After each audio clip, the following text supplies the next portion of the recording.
Chapter 5. The Two That Carried On. From the early African viewpoint, there was nothing earth-shaking or extraordinary about the establishment of still another cult, the cult of Christian churches. The only unusual thing about the new cults of Christians was that while they disclaimed being of the Jewish faith, they worshipped the Jewish tribal god, the God of Israel. The Christians seemed to be expanding the role of a God who had been concerned only with the Jews as his chosen people to a God of the universe, and thus competing with the African God of the universe, the sun god. The Christians were not really different even in the central religious beliefs of the African and Jews of the period in sacrificing sheep, goats, bulls, and sometimes humans for the remission of sins. For while the Christians had given up the slaughtering of animals for offerings, the very cornerstone of their faith was that Jesus Christ, the Son of God, was sacrificed for the sins of man, and that his blood was shed for this purpose alone. Drinking of the blood, wine, and eating of the body, bread, are all fundamental aspects of man's most ancient religion. The spread of Christianity in the land below the first cataract gained momentum after the destruction of Ethiopia as an empire, including its world-famous capital, the city of Meroe. Such a decline and fall of a nation, empire, or civilization is never as short or sudden as a date given for the event suggested, in this case 350 AD. Many factors and forces operated over a long period of time before what can be called the Great Age of Black Civilization came to a close. How the black world was being adversely affected by both Asia and Europe may be better understood by a flashback to events following the end of black rule over Egypt with the close of the 25th dynasty in 656 BC. The victorious Assyrians, you may recall, made Necho, a king from Sais in Lower Egypt, the governor-general, supported by Assyrian garrisons. This Necho was an Asian, but by this time the practice of calling all non-African residents Egyptians had been firmly established so long that it had the weight of customary law. The Afro-Asians had failed to win recognition as the only Egyptians. Whites of all nationalities, though a minority, were often the dominant groups, ruling from their power base in Lower Egypt. Hence, the continuing crises between the white Egyptians and the now more populous colored Egyptians. Footnote: the same development is now taking place in South Africa, where the coloreds, once fanatically devoted to the whites, are now bitterly resentful because their privileged status vis-a-vis the blacks is being steadily reduced.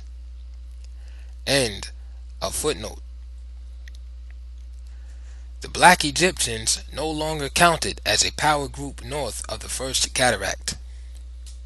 So when the Assyrians were finally expelled during the 26th dynasty, 664 to 525 BC, the foundations for permanent white European Asian rule in Egypt had been firmly laid. From this period on, the wars for the control of Egypt were primarily wars of whites against whites. The internal corruption, jockeying for position by the various partisan groups, reflected the weakness of the country in employing more and more foreign mercenary troops, especially Greeks. The larger and larger incursions of Greeks and their allies formed the same kind of advanced base for a future Greek hegemony as did previous Asiatic peoples. The time was not yet, but it was the opportune time for the Persians to invade this much invaded land and begin a rule in 525 BC. That was to last 121 years. Since the administration of a conquered country by absentee kings is generally weak and open to revolt, the very long Persian rule in Egypt was doubtless due to an extraordinary line of strong kings and imperial administrators, Cambyses, Darius the Great, and Darius the Second. The end of Persian rule came in 404 when the Egyptian Greeks joined with the Egyptian nationalists in a war of liberation. The victory was short-lived. The Egyptians were in power only 5 years before the rebellion and independence were broken and Persian rule re-established for another 64 years. In 332, Alexander the Great arrived and, having broken the imperial power of Persia elsewhere, had no trouble taking over Egypt. A Greek was crowned pharaoh in 334 BC as Ptolemy I. The Greeks ruled Egypt for almost 300 years before the expansion of the Roman Empire into Egypt ended their dominion in 30 BC. This was our flashback point of departure. But before returning to the Ethiopian churches, the significance of what we have been reviewing as flashbacks should again be emphasized as a great issue. For we have been reviewing the last phases of the process of Caucasianization in Egypt that was so thoroughgoing that both the blacks and their history were erased from memory. The Jewish rule, 500 years, the Assyrian interludes, the Persians, 185 years, the Greeks, 274 years, the Romans, 700 years, the Arabs, 1,327 years. The long, long struggle to take from the blacks whatever they had of human worth, their land and all the wealth therein, their bodies, their souls, and their minds, a process of steady depersonalization, dehumanization. Yet Greece and Rome, having made the exclusion of the blacks from Egypt permanent, appeared to have no conquest ambitions in the black country to the south, and Pax Romana checked the constant warfare between the two regions. The great wealth-producing trade with Ethiopia was promoted, and what appeared to be a general détente prevailed. Indeed, whoever held the seacoast, whether Asian, European, or Egyptian, controlled world trade and put Ethiopia in a state of economic dependence, no matter how vast the flow of goods was from the south. Egypt was the middleman, with the greater control over both volume and prices. Both the Greeks and Roman rulers of Egypt left Ethiopia to play its own role. And we have seen what the role was during 1,000 years of unbroken progress directed from Meroe. The Semitic storm from Axum. Yet a storm cloud was threatening farther south as the Roman legions withdrew from Egypt to help check the erosion of an overextended world empire. We have noted that the Ethiopian Empire, at the height of its greatness, extended southward into Abyssinia, present-day Ethiopia, and further, that as time passed, the blacks were being hemmed in from almost all directions, essential for survival. Now, for some centuries, Arabs and Jews, the latter called Solomonids by most historians, had been swarming into the southeastern region, pushing through the middle in such a way that even in Abyssinia the blacks were pressed southward, always southward. Egyptian history was repeating itself. The Asians and mulattoes held northern Abyssinia, with the center of power in the strategic kingdom of Axum. From Axum, the Arabs prepared their forces for the destruction of a now weakening Ethiopian empire. The weakness, as usual, came from separatist movements struggling for power. It was the old-time factional fights among leaders who felt they must rule or ruin, a drive so well known that it is needless to recount. But it was the situation for which the Aksumite Arabs and their colored and Jewish allies were waiting. So, in 350 AD, their armies destroyed Meroe, and an epoch in history ended. Ethiopia was now split into three major states: Nobade, bordering Egypt at the first cataract; Makoria, the more powerful kingdom in the middle with its capital at Dongola; and Alwa, another strong state south of Makoria or between Makoria and Aksum. After the collapse of the Central Black Empire in the 4th century, the Christian churches spread more rapidly through the now independent kingdoms. Even in the division of Ethiopia into smaller states, the process of ethnic transformation was obvious as it pressed southward from Egypt. Greek and Roman presence had been heavy and marked in Nobade. Since no one now questioned that Nobade, Nubia, was Ethiopian, the mixed breed could not be called Egyptian, as was the case above the first cataract. The population in this kingdom bordering Caucasianized Egypt was now also predominantly Afro-European and Afro-Asian. The problem was solved very neatly by calling them the Red Noba, and the Africans were called Black Noba. The other two kingdoms were all black and presented no classification problems. The churches seemed to be more firmly rooted in Alwa and Makoria. Churches seemed to be everywhere. There were several in every large town, one in just about every small village, some in rural areas away from villages, and churches scattered over large urban centers, along with those of greater splendor in the cathedral cities, the seats of bishops.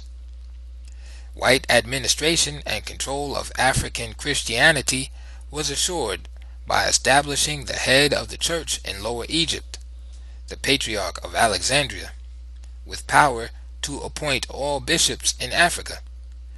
The bishops appointed were always white or near white, until token appointments of blacks to lesser posts, such as deacons, had to be made following protests by black church leaders supported by their kings. And while the red men of Nobade, caught in the middle, tended to identify with the blacks of Makoria and Alwa, the split between the western and eastern churches over doctrine was reflected in the three Ethiopian kingdoms.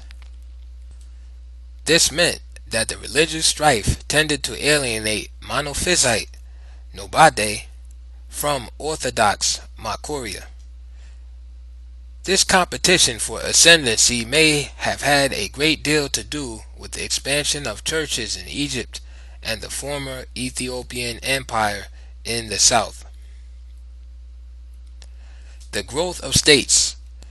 These southern kingdoms also carried on much of the old Ethiopian tradition of rapid reconstruction after destruction, continued the expansion of caravan routes for external trade across the Sahara to the western black world to offset the Egyptian seacoast monopoly, replacement of vast temple building programs with equally vast church building programs, and the continued development of iron industries and better equipped armies.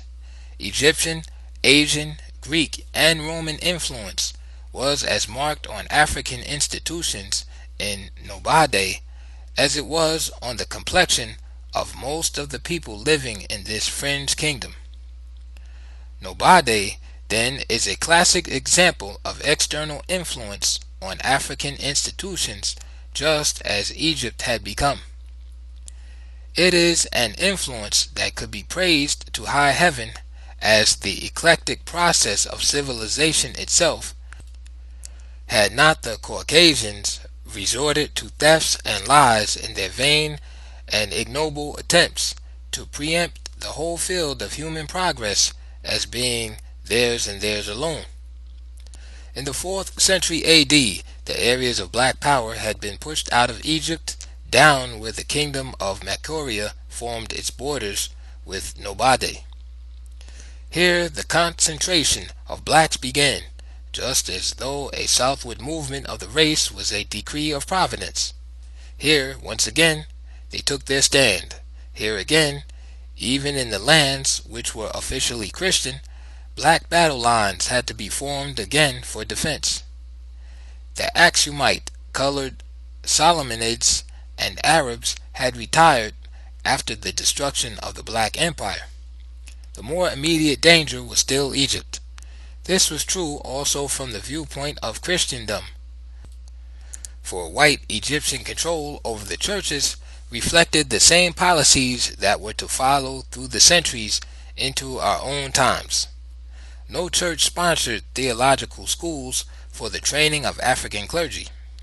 By thus preventing educational opportunities, they could always maintain that the blacks were simply not qualified for this or that high post.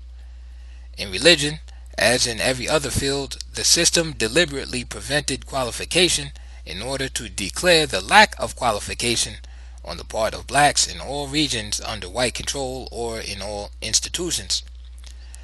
In this case, the church, over which white power prevailed. There were no situations, however, in which some blacks did not override all obstacles and become bishops in either all black or predominantly black countries. In discussing mass migration from Egypt, I hope no one has forgotten the countless thousands of blacks left behind there in both upper and lower. Not only then, but they are there today, also a submerged group. That there were exceptions to this general status has always been emphasized. The people who accept a slave or inferior status in the society as their lot were the kind Aristotle had in mind when he referred to men who were born to be slaves. On the other hand, those blacks who migrated or fought to the death rather than accept slavery were those who were born to be free. The most important point missed by many quoting this most quoted passage from Aristotle. It was these born to be free blacks who, as we have seen, not only beat back the enslaving invaders over and over again, but just as many times either conquered their would-be enslavers or drove them back into Asia.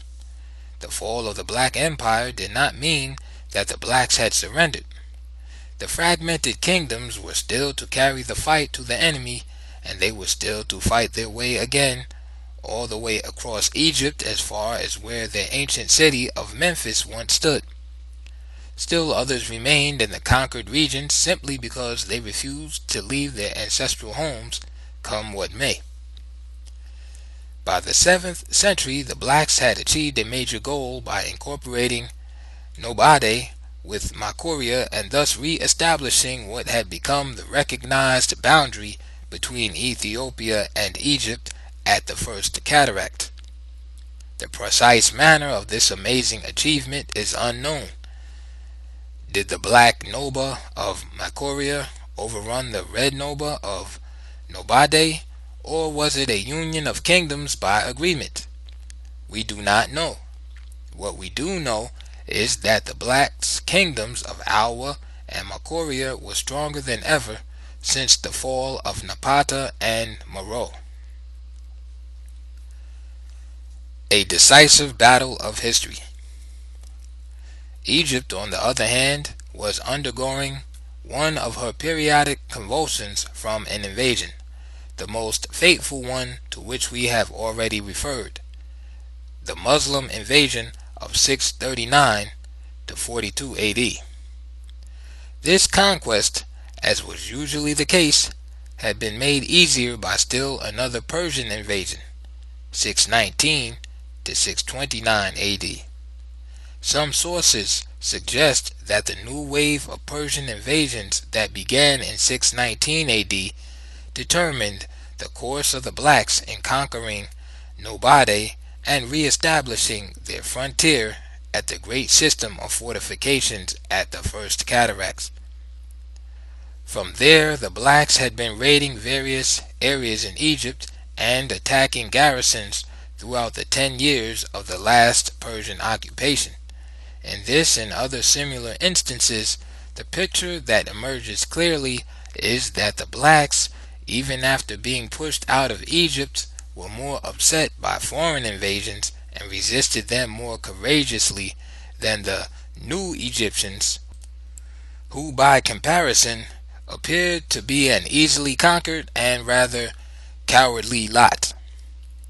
Otherwise, how could Amir ibn al-As, the Muslim general, conquer all Egypt so easily with only 4,000 men? The conquering Arab general apparently knew the difference between the fighting qualities of the blacks in the south and those of the Egyptians and their mercenary troops. For despite the continued raids by the blacks, he chose not to extend his operations into their land. But not so disposed was Abdullah, the new Arab governor general, viceroy of Egypt. The year following the complete takeover by the Muslims, 643 AD, he decided to bring the whole heartland of the blacks under Muslim control at once. He knew, however, that this would really be a war, not like the easy conquest of Egypt with an army of only 4,000 men. So with a larger and better equipped army, the Arab expedition invaded the black country with a confidence that was heightened by what appeared to be hasty and confused retreats by frightened warriors. This Ethiopian strategy of pretended fright and wild retreat was so well known in Egypt that it is difficult to understand how it could have been unknown to Abdullah and his generals. Or had this too, like everything else that was African, been blotted from memory? If so, for once they were going to pay dearly for ignoring an African invention. For they were allowed to advance deeply into black territory before 100,000 retreating and frightened blacks turned in frontal and flanking onslaughts that almost completely wiped out the entire Arab army. An Arab historian of the period felt compelled to admit that it was the most devastating defeat ever suffered by an Arab army. There were other eyewitness reports from the scene of battle dealing with the remarkable training and dashing courage of the black forces, with the king of Makoria in personal command. Those were the days when king meant leader. The leader led from the front and not from some hill miles away from the fighting. This immediate presence of their leader in the midst of danger with them may have had much to do with the courage and expertise of the African soldiers, the units that amazed the ancient world. That memorable day between the First and Second Cataracts were the bow and arrow corps. These were so skillfully trained that they could aim their arrows at the eyes of the enemy and shoot with unbelievable accuracy. For reasons which by now must be obvious, this battle not only does not appear as one of the decisive battles of history in any of your history books, but it is not even mentioned. Yet it was in fact one of the decisive battles of the world. The defeat of the hitherto undefeated Arab forces was so disastrous that it took them 8 years to recover, reorganize, and regain the necessary courage to attack the blacks again, and thereby avenge that awful defeat and almost annihilation on the plains of Makoria in 643. This African victory furthermore delayed the Arab conquest in the Black South and spurred the development of subsequent events in both of the southern kingdoms. In 651, the Arab viceroy of Egypt decided that he had the unbeatable armed might and was ready to avenge the disaster of 8 years before and bring the blacks to their knees in the process. The Arab generals proceeded boldly but cautiously in order to avoid the traps and surprise tactics of the black generals, considerations which arrogance probably caused them to ignore before. Yet the same African strategy was used. They were allowed to invade the Nobadian state in depth with only, quote, token opposition. Hell broke loose only when they crossed the former Makorian border before the union of the two kingdoms and headed for the capital city of Dongola. However, the Arabs captured it and destroyed all of the principal public buildings, including the great cathedral. They had brought along huge catapults for the express purpose of raising all brick and stone edifices that were the pride and glory of black civilization. With the fall of their capital city, the seat of government, the blacks were expected to surrender. But King Kalidosos, the African leader, and his generals had no thought about surrendering or any doubt that they could defeat the Arabs again. The spirit of their decisive victory over the Arabs in 643 still fired the black armies. So the king withdrew from his burning capital only to regroup and plan strategies for a no-surrender war. As the fighting continued with increased fury on both sides, it became clear to the Arab generals that victory over the blacks could never be won on the field of battle. Again, their previous defeat by the blacks was still playing a determining role in Arab-African relations. So an armistice was declared, and a treaty of peace was signed by the now undefeated equals, Abdullah for Muslim Egypt and Kalidosos for the Christian kingdoms of Ethiopia, Makoria, and Alwa. The Arabs had in fact lost the war, for with carefully trained and overwhelming forces filled with vengeance for the previous disaster, they were still unable to defeat the blacks and bring their country under Muslim control. The historic significance is twofold. One, the psychological effects of being defeated by the blacks twice on broad national fronts caused the Arabs to adopt a peaceful relationship with these countries that lasted 600 years. Two, the treaty included provisions that were the basis for the expansion of slavery and the, quote, peaceful conquest of the Sudan.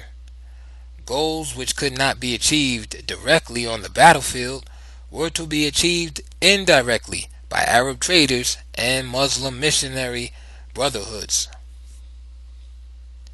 In a previous discussion, I wondered out loud whether the black race is lacking in one quality that seems to distinguish Caucasians and explain the reasons for their long domination of the earth: their deep concern about their posterity, the future role and welfare of their white offsprings to the farthest unborn generation. Their plans and policies for today's world are often based on expected outcomes centuries hence. The blacks as a race, on the other hand, have been so split up and preoccupied with current problems that they seem to have lost this deep concern about the future of their descendants. This matter calls for serious reflection, particularly on the part of blacks and their relations with long-range planning whites. For from the earliest times and in almost every period of history, we find the whites carefully developing plans for future results none expect to see realized in their lifetime. And so it was here in the Sudan in 652 AD when the peace treaty between Arabs and blacks was signed. First of all, the Arabs had to make their failure appear to the world as a victory of some sort. So the conquerors' Bacht was an important provision in the treaty, an annual tribute to be paid to them.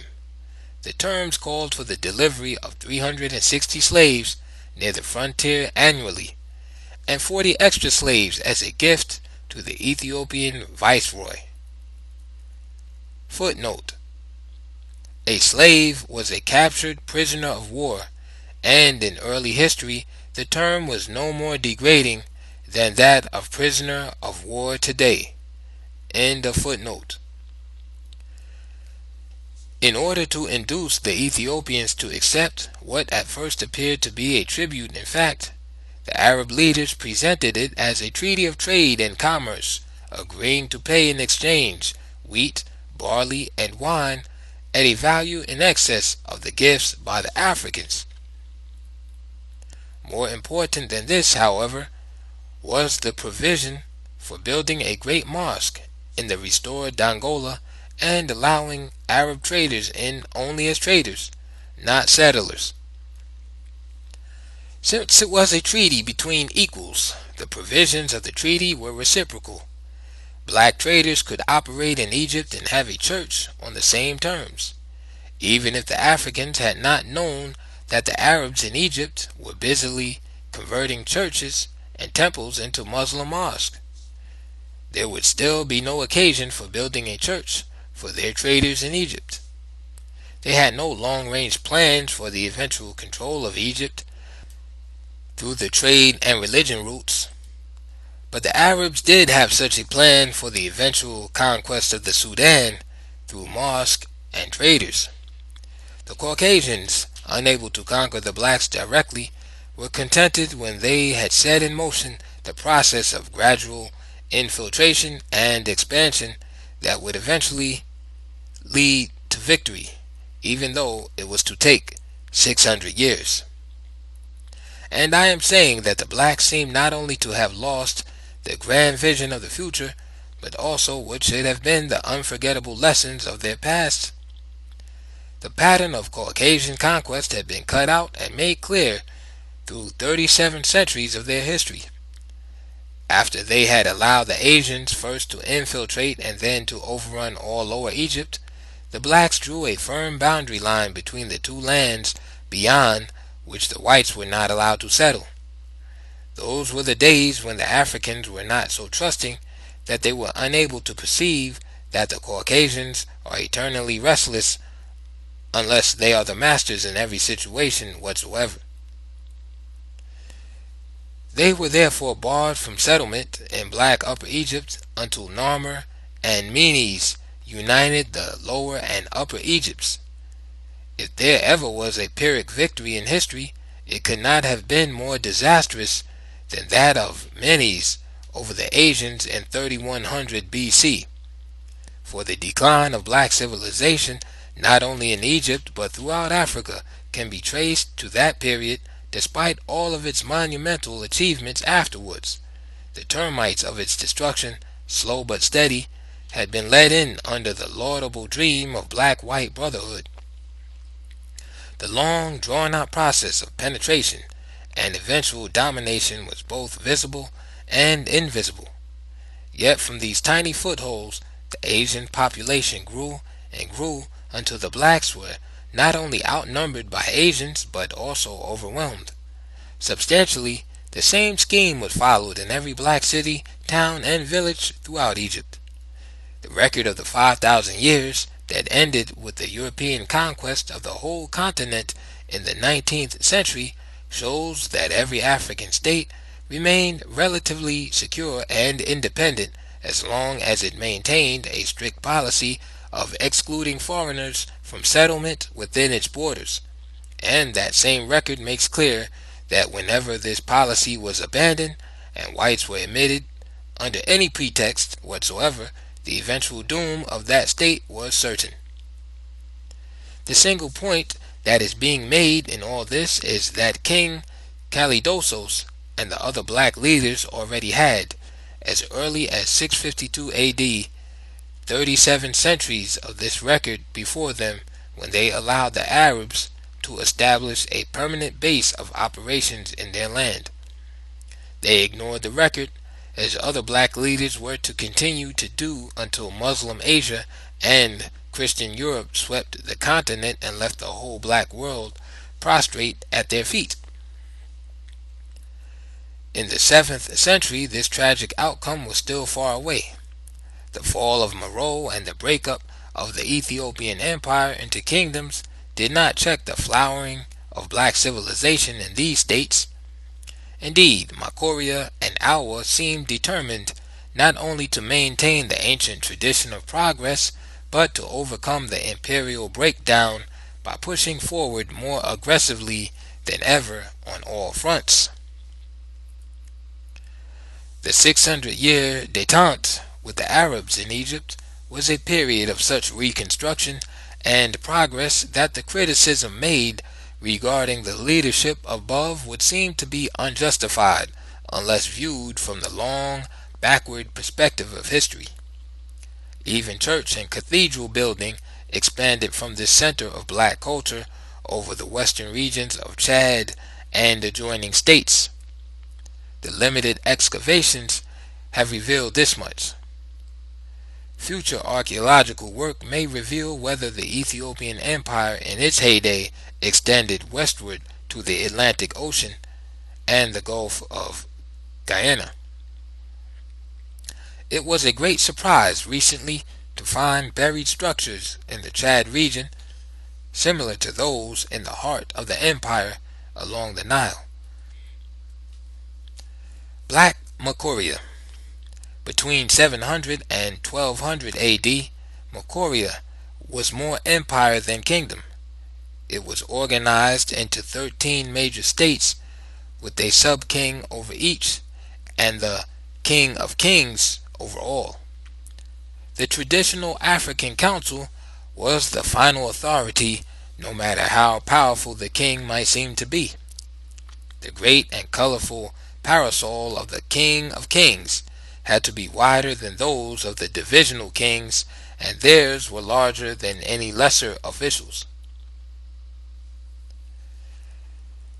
Syracuse was king of kings in 745 when Omar, the governor of Egypt, stepped up the persecution of Christians in Egypt in what amounted to a Muslim holy war, destroying churches or converting them into mosques, and even putting the patriarch in prison.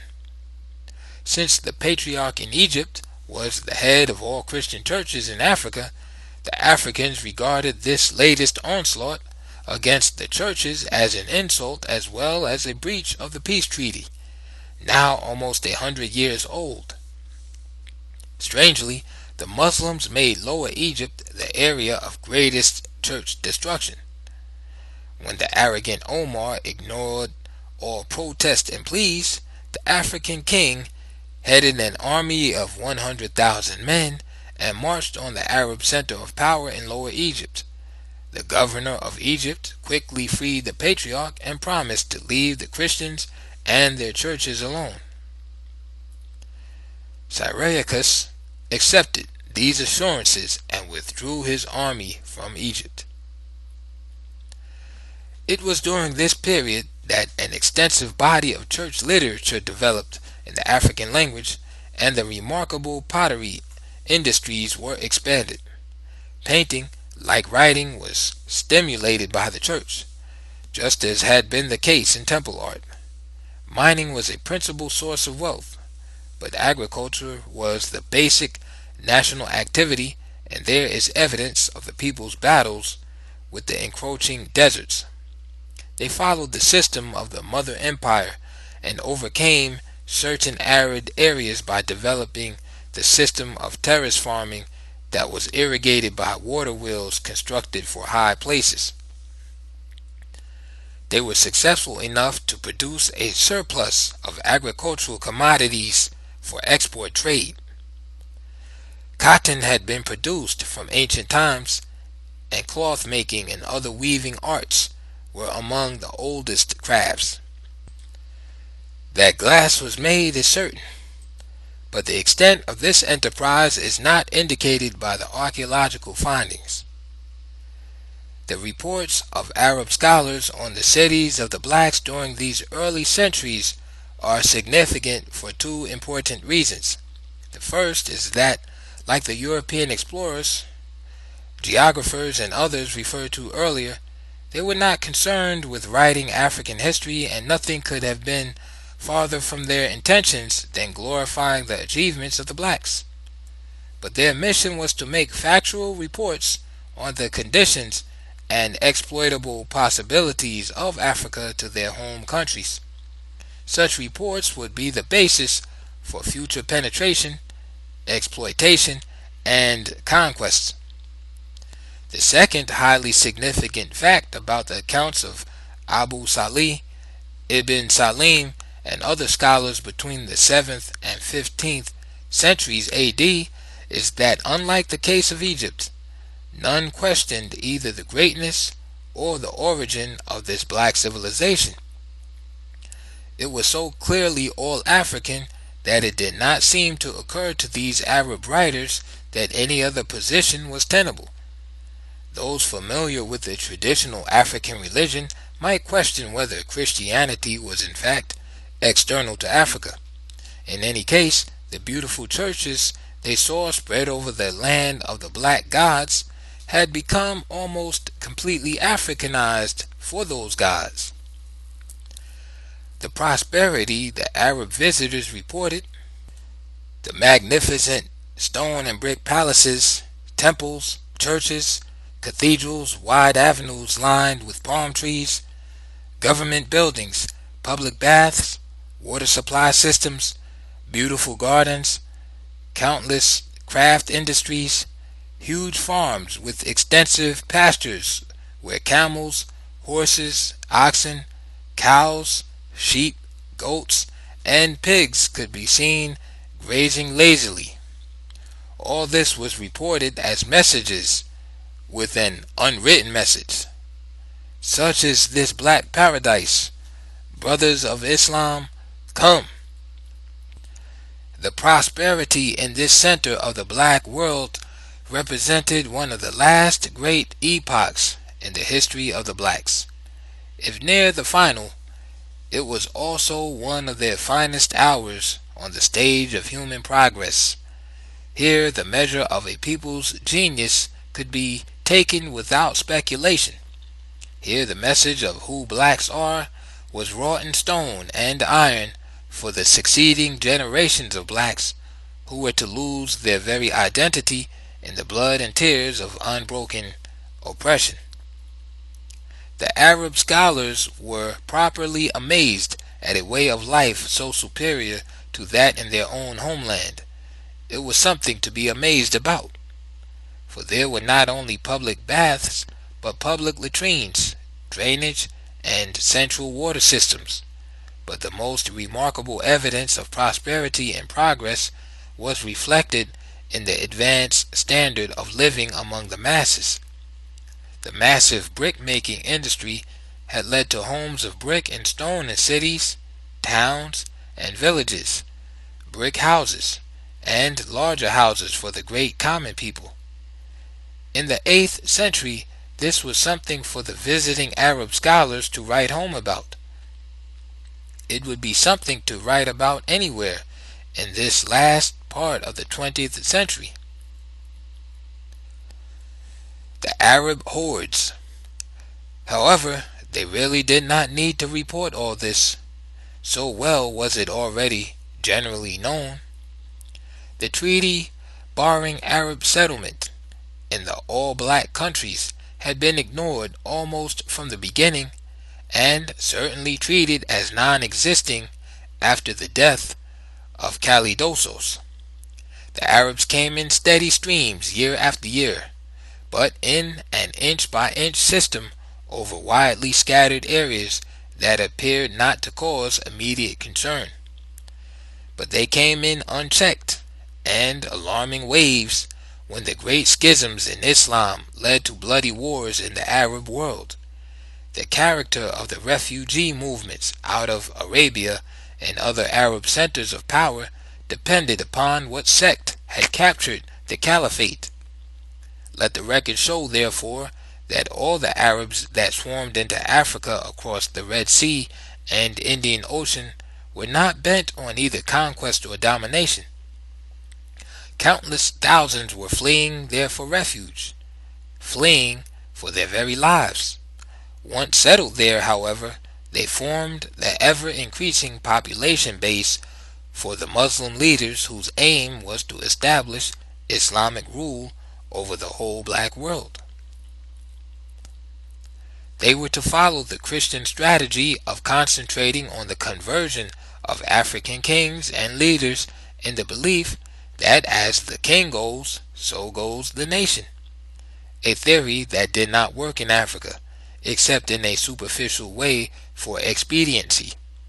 However, the black kings were already dropping their African names for Christian names, the first step toward self-effacement.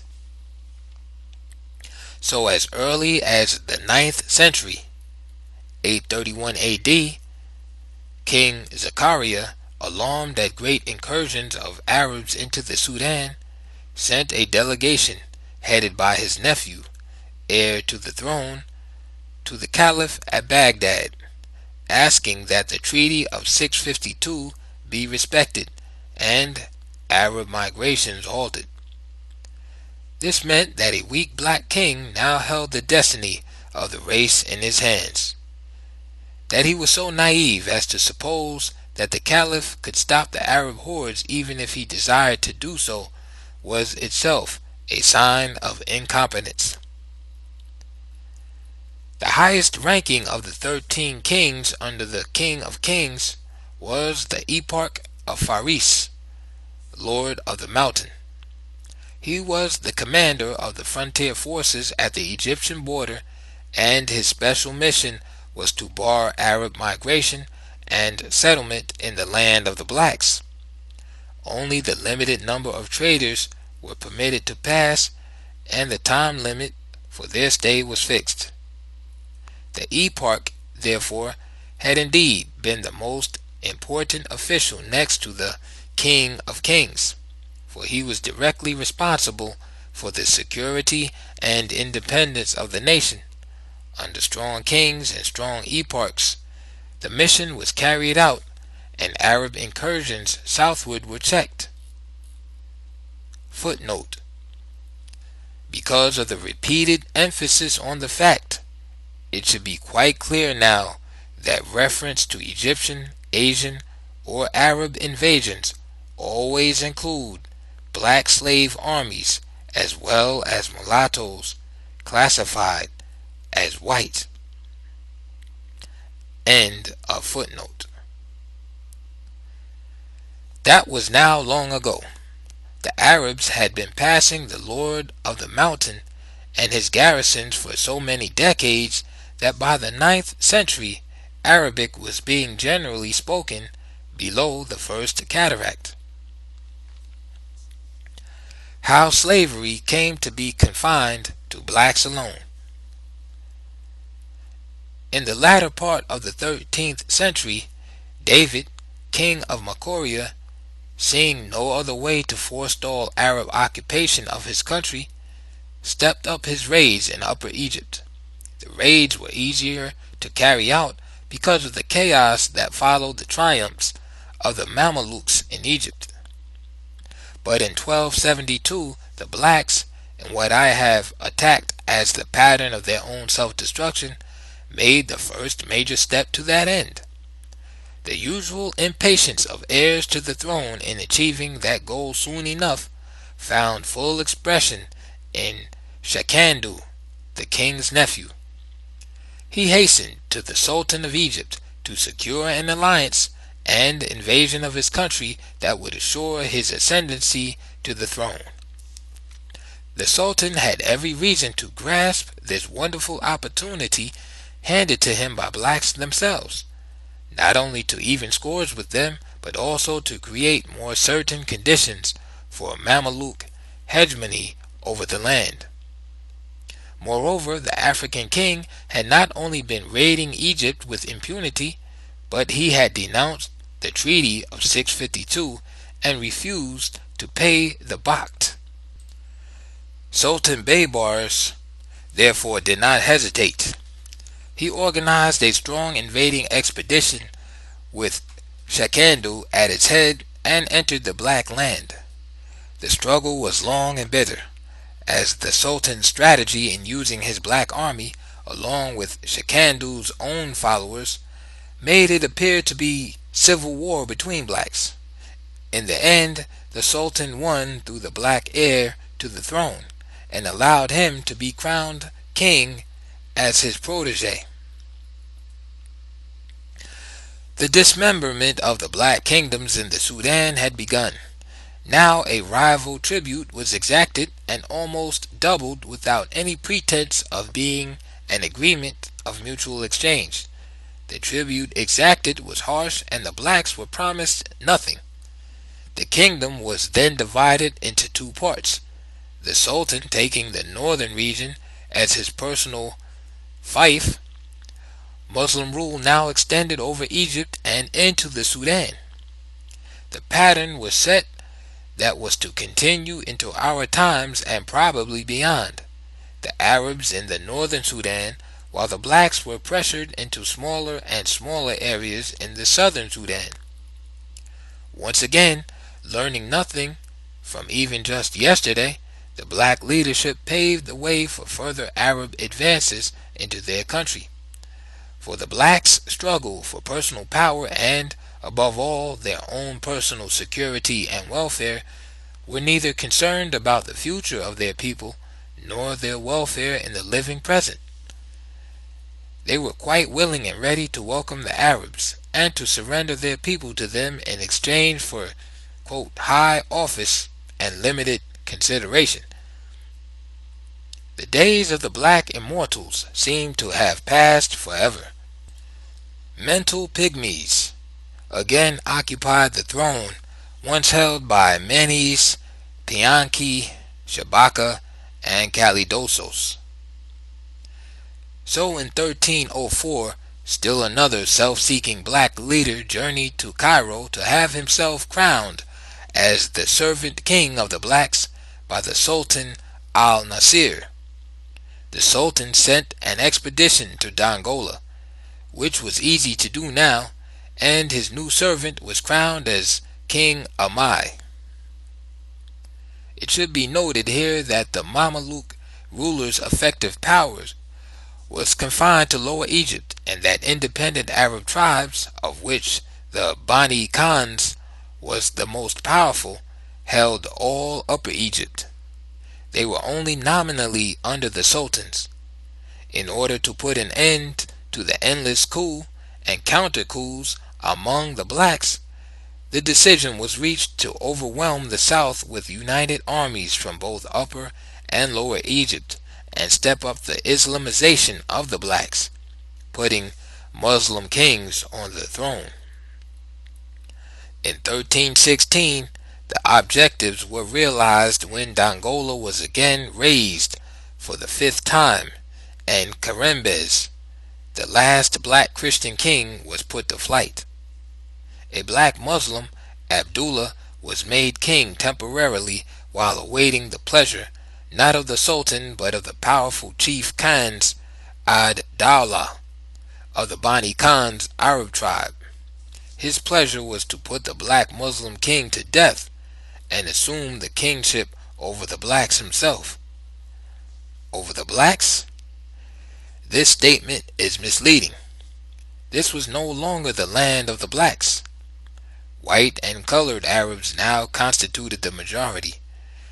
Without this population base, the triumph of the Arabs in the Sudan could not have happened. Yet the Arab chieftain's rule as king was short-lived because the Mameluke rulers played one group off against the other in an effort to defeat Arab objectives in one way or another. For one thing, they had been unable to break the autonomy of the Arab tribes in Upper Egypt, and these tribes were spreading over the Sudan and setting up their own kings there. This was a further challenge to Mameluke rule in Egypt. Who then were the Mamelukes?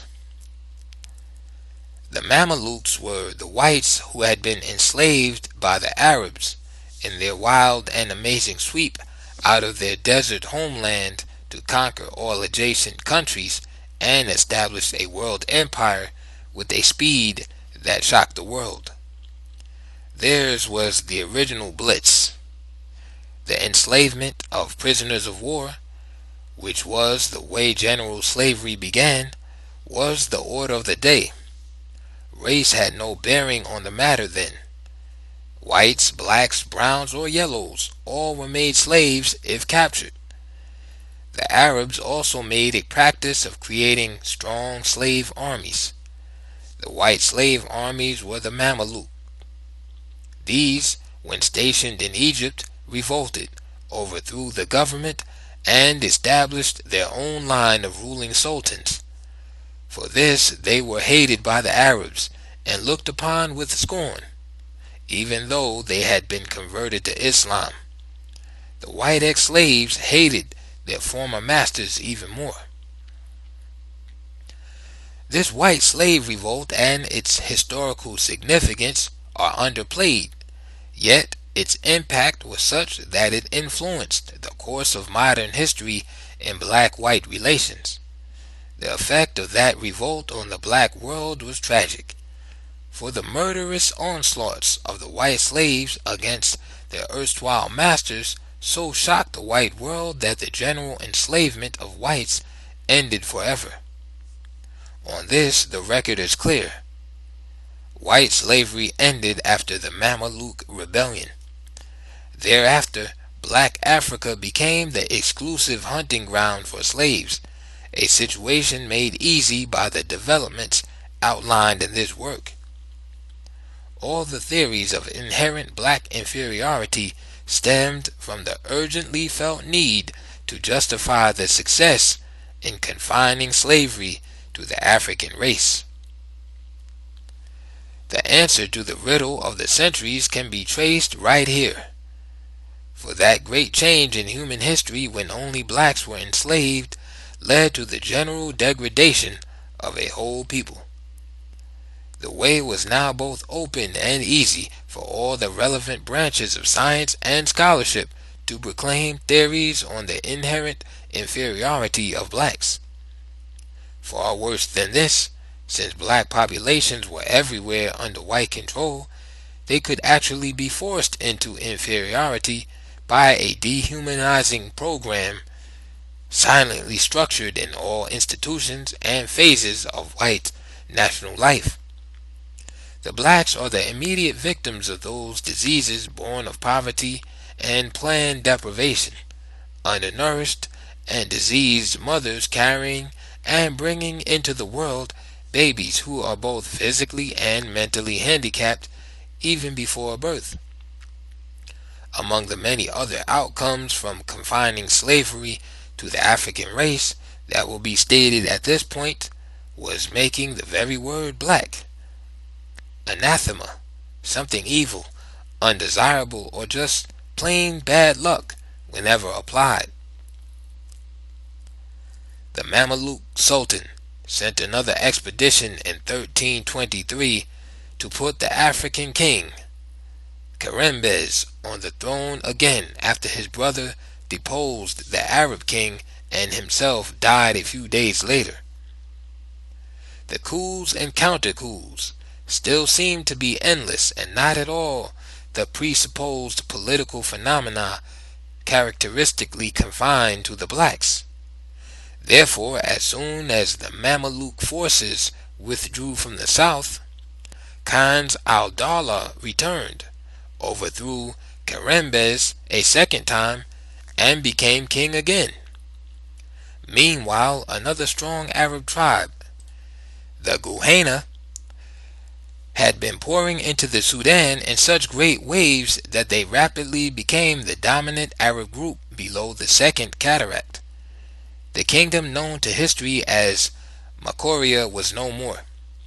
It was the kingdom that, together with its more southern neighbor, battled to maintain and expand the glorious civilization of the motherland for another 1,000 years after the fall of the imperial city of Meroe. That was why it was close to the 15th century before a Ibn Khaldun or anyone else could report that the Guhana Arabs were the complete masters of the land of the blacks from the first cataract to the highlands of Abyssinia. The history of Black Egypt had been repeated in the Black South. The coming of the Caucasian, whether from Asia or Europe, or whether in the name of peace, trade, and integrated society, or in the name of the Allah of the Arabs, or the God and Jesus Christ of the Jews and Christians, no matter under what pretext they came, it meant the destruction of the highly advanced civilization of the blacks and their total degradation as a people. And the same ethnic phenomenon that accelerated the process of racial disintegration in Egypt also operated in the Sudan.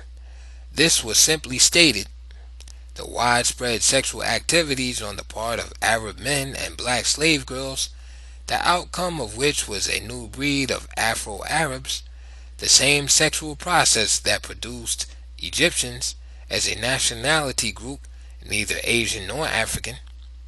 In the Sudan, Arabization and Islamization had another outcome. Not only did the Afro-Arabs consider themselves Arabs and bitterly resented being called Sudanese, black, but thousands of the jet black unmixed Africans insisted on being classed as Arabs. They still do. This fact was settled beyond question during my field studies in the Sudan in 1964. This fact also confuses and frustrates the black world both in and outside of Africa, for who now are our African brothers. And now, Alwa. With the capture and control of the biggest remaining kingdom of the Ethiopian Empire completed through peaceful infiltrations and waves of Arab refugees covering centuries, the triumphant Arabs were not disposed to follow the same long, drawn-out procedure in taking over the last key kingdom of the formerly black empire. This was Alwa. The Arabs decided on a full-scale war against this last citadel of black power in the southern Sudan. Although Makoria was most in the spotlight of the wars against the Arab incursions, she was ably supported by Alwa. Makoria had to carry the brunt of the burden because it was right next door to the enemy, and it alone had the awesome responsibility of holding the floodgates above the first cataract through which the Arab tides ebbed and flowed. Meanwhile, Alwa, with ruins of the imperial cities of Napata and Meroe in its very midst, had a more direct responsibility for restoring and maintaining the glories of a black civilization that had refused to die with the fall of the Ethiopian Empire 1,000 years before. So Alwa had replaced Meroe with its beautiful capital city of Soba, and had developed its other towns and cities along such advanced lines that foreign writers never failed to comment on the architectural designs, the wide streets lined with palm trees, the spacious homes, and, in fact, all of the things they had observed in Makoria. The thriving industrial crafts, large-scale cattle raising, a surplus-producing agriculture that kept alive an export trade in dates, wheat, and gari, cotton fabrics, and other produce not easily perishable, and an efficient administration, a strong army headed by formidable cavalry regiments. Alwa had made its defense system more secure by maintaining more walled towns and cities than Makoria. These walled places were rebuilt primarily as centers of refuge against the constant Arab slave raids. Now they were to serve as freedom's final bastions of defense against local enslavement. Alwa was ready for what everyone knew was its last war as a nation. For the Arabs had formed a great confederation of its feuding tribes. These, while perpetually at war among themselves, could always be counted on to unite quickly against non-Arab and non-Muslim peoples. Before the United Arab Armies entered Awa, the black leadership had ordered a general evacuation of the country by all women and children and the aged. The men, warriors, all remained to face the foe. It is not known whether the traditional black women's army corps existed in Awa. In any event, the Arabs did not find, and indeed did not expect, the conquest to be easy. They knew well the courage of the blacks in battle and their unwillingness to surrender even when defeated.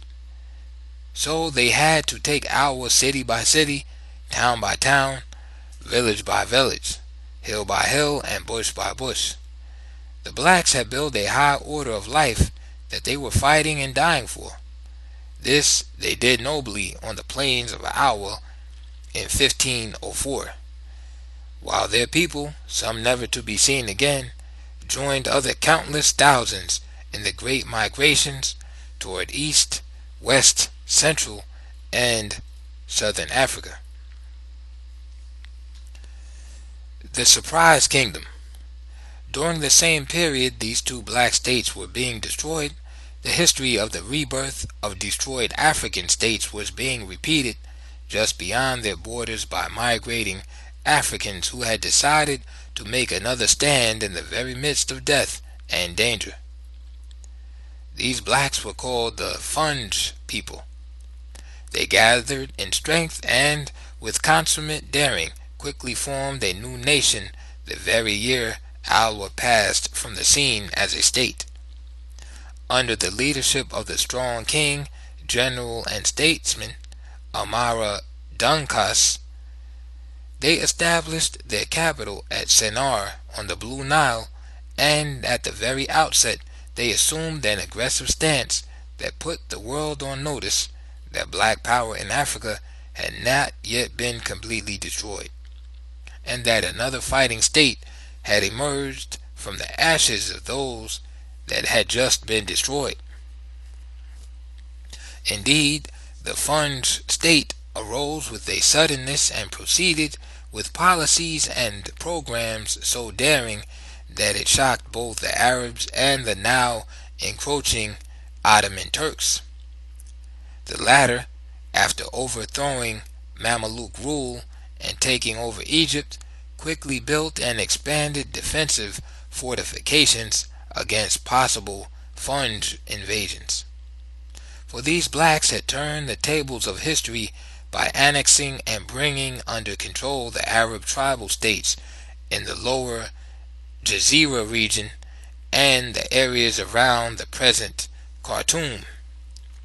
The Funge king appointed an Arab as his governor over Arab provinces, emphasizing the Arab status of tributary vassals by giving the office of governor an African title. All this proved to be just too much for our Western historians. Characteristically, and even today, they refer to the Funge as a, quote, mysterious people, wonder from whence they came, and they debate, with the usual air of deep scholarship, whether or not these blacks of the Funge kingdom were really blacks. When it is suggested that they, quote, probably came from the East, it is a repeat of the overworked canard that plants the idea that all such people must have come from Asia. In his recent Modern History of the Sudan, P. M. Holt concludes that, quote, a rigorous investigation of the problem of Funge origins has yet to be made, end quote. Why is there a problem? And what is the problem, if there is one? Both questions are integral parts of the great issues in this work. They have been rather fully answered in different contexts. As to this particular case, therefore, the, quote, problem of Funge origins is a problem for Caucasians only, with the possible exception of those Negro scholars whose skewed vision of reality is through eyes of blue. People not concerned with the distortions of history, but desire the truth about the past as honestly as it can be determined, will have no difficulty in understanding that the people who were called Funds were one of the uprooted and countless groups we have been describing, driven from one place and reorganizing to settle in another, until uprooted again and again, and resettling and rebuilding again and again, on and on until the Europeans swept the whole continent, and afterward. Some wandered to the utmost parts, as stated over and over, and some, like the Shillaks, who built the Fun's kingdom, did not leave their general region. If they, quote, came from the east, it was from the east bank of the Nile.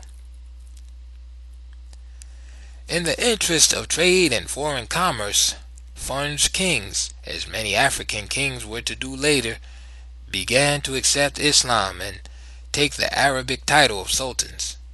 Thereafter, writers called the kingdom the Fun's Sultanate. In this matter of commercial activities, it should be specially noted that in early times the blacks equaled the Semitic peoples in their interest and drive in the fields of finance, industry, and foreign trade. All over Africa there were whole societies that were distinguished and even enjoyed fame for their skill and success in one of these business fields. That interest and drive in large-scale economic endeavors were generally lost, along with other institutions that had been the basis of their advanced culture. This was the major tragedy in the history of the blacks, and one about which they have not even yet been fully awakened. Funds, or Shilluk traders, roamed far and wide in the great game of buying and selling.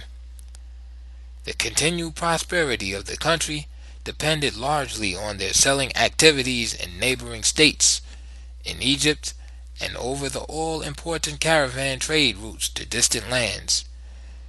This trade was the forceful stimulus that kept the people at home busy and happy in producing the necessary surplus in agriculture, mining, and in the craft industries of various kinds. Having become Muslims, if only in name, the Fun's merchants were readily received everywhere in the increasingly Islamized world in Africa and Asia.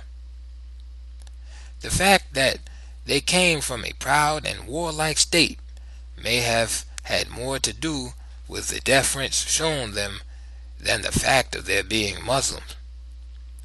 Non-Muslim Makuria and Alwa had a most flourishing trade with the Muslim world.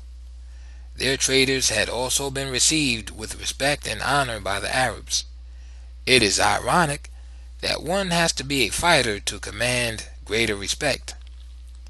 Unlike Makuria and Alwa, the Fun's kingdom did not resist Islamization but welcomed it. Yet its African nationalism clearly transcended Islam. The number of sultans and notables who rejected Arabic names is impressive and significant. Their open-door policies, however, were to speed up the pace of Arabization not only in the Fun's kingdom, but all over the Sudan. And as Arabization spread among the blacks, so did slavery and slave raiding. The Arabs' insatiable and perpetual demands for slaves had long since changed slavery from an institution that signaled a military victory by the number of captured prisoners to an institution that provoked warfare expressly for the enslavement of men, women, and children for sale and resale. Human beings had now openly become very profitable articles of trade, and the slave dealers had found shorter routes to quicker riches. The Funds, like many other black states then and since, found added wealth in the slave trade, and a new reason for waging war on its neighbors for prisoners of war to further the trade. Footnote: one account states that the Funj kingdom joined the Arabs in the destruction of Alwa. This too is possible. End of footnote. Today it is difficult to find even a small region that does not have a history of intertribal conflicts that stemmed directly from one group's raiding another for slaves, or trying to either conquer another group, annex it, or enslave the whole society that was overrun. The Funj, then, is just another example of a role played by the blacks that not only guaranteed their own damnation, but also made their reunification for nationhood or anything else a most difficult undertaking. The difficulty becomes impossible of solution when, as soon as the yoke of white oppressors has been removed, the descendants of former black oppressors come forth as the rightful rulers as before, just as though nothing at all had happened to change the overlord status of their proud, slave-selling ancestors. The Funj kingdom, because of its Muslim shield and war-making machine, survived as a black state in what otherwise would have been an impossible environment for 300 years. These centuries were characterized by all the ups and downs, internal power struggles, coups and counter-coups that beset other states. Sometimes an Arab dynasty ruled, sometimes it was an Afro-Arab line, and at other times, most often, it was a black dynasty, or what the Arabs called the Hamaji. The end came at the beginning of the 19th century, when the Ottoman Turks began their reign of terror in the Sudan with the seizure of Sennar by Muhammad Ali, the same Muhammad Ali who was the greatest murderer of blacks that ever set foot on the African continent. His massacre of men, women, and children was on such a scale that even the white world protested. A brief summary of the history of the three black states we have mentioned would be much longer than what we have said about Makoria, Alwa, and Funj. Recounting the details of their history was not intended. Rather, the case study approach is being used as announced in the preview. Each of the states is presented as additional and more concrete documentation of the positions I have taken, often in what might appear to be overly generalized declarations.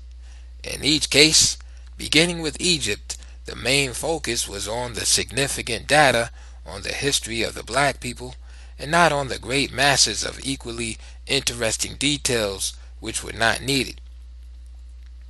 A few more states will be presented as further illustrations of all that is being said in connection with the history of the African people.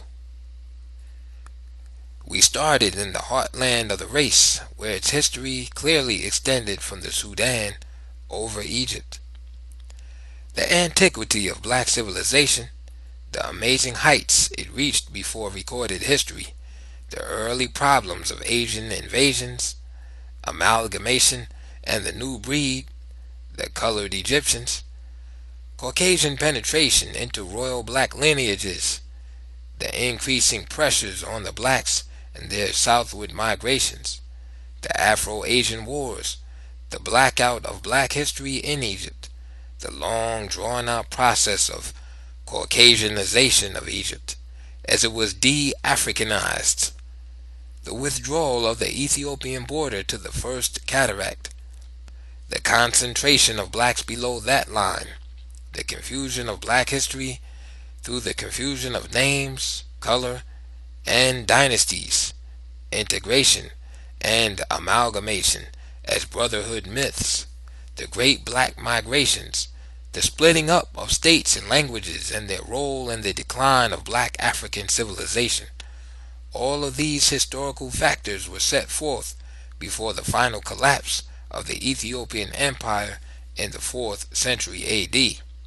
And before we began the analysis of the 3 children states that were born as their imperial mother passed, bequeathing to them her own deathless spirit to carry on.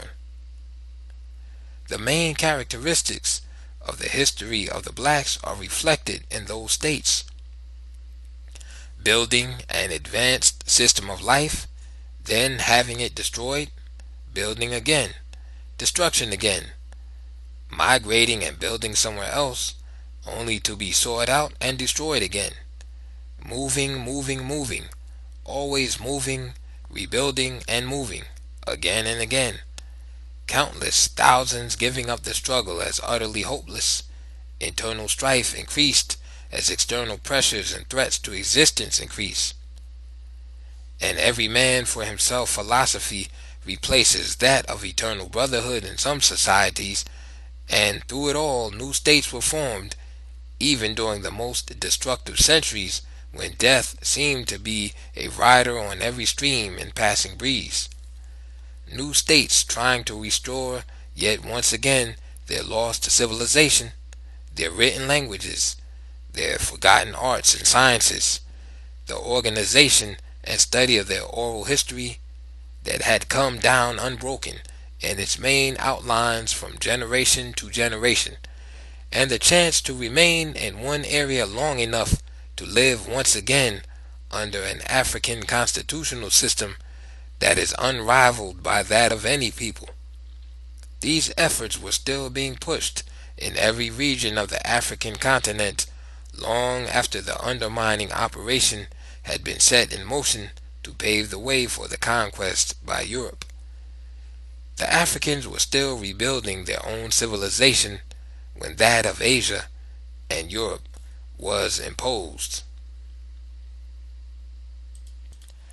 When, if ever, black people actually organize as a race in their various population centers, they will find that the basic and guiding ideology they now seek and so much need is embedded in their own traditional philosophy and constitutional system, simply waiting to be extracted and set forth. And while the work in this field has yet to be advanced further, some of the most fundamental principles of African political science and philosophy of life are to be found in the pages which follow. Chapter 6: The African Constitution, Birth of Democracy. In our introductory preview of African history, references were made to the common origin of the people the white world prefers to call Negro. That we are here studying a single race, not races, and a single people, not peoples, is a major theory and fact of black history and one of our principal guidelines.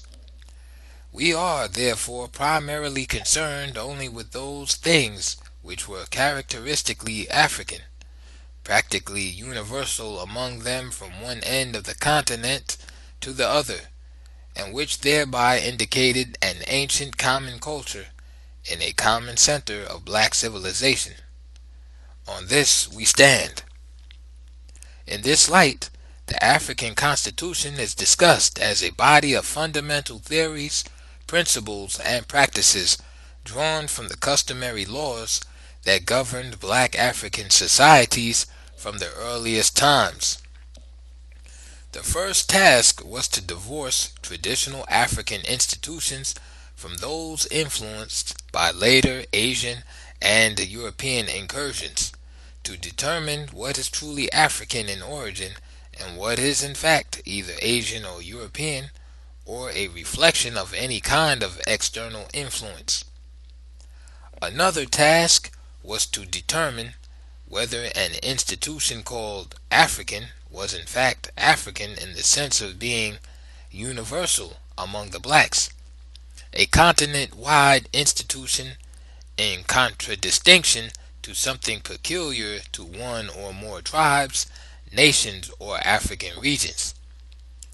This distinction is important here, For too often things are characterized as African, which apply only to certain societies.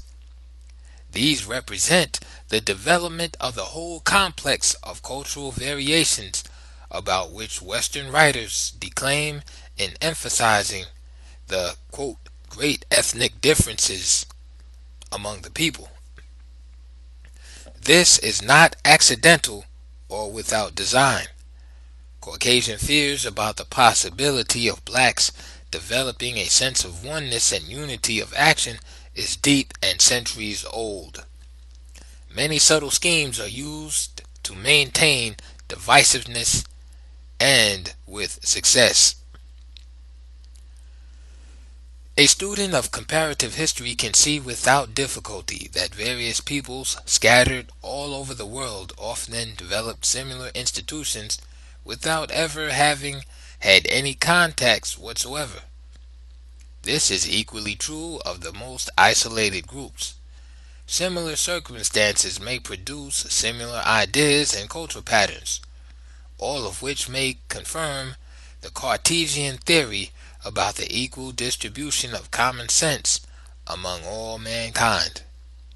By simply doing what comes naturally, one society may evolve a life system not unlike another society 10,000 miles away across distant oceans.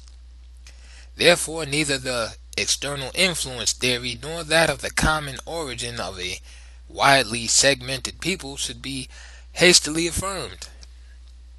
We hold this to be true even in the study of one race in the generally same environment of one continent.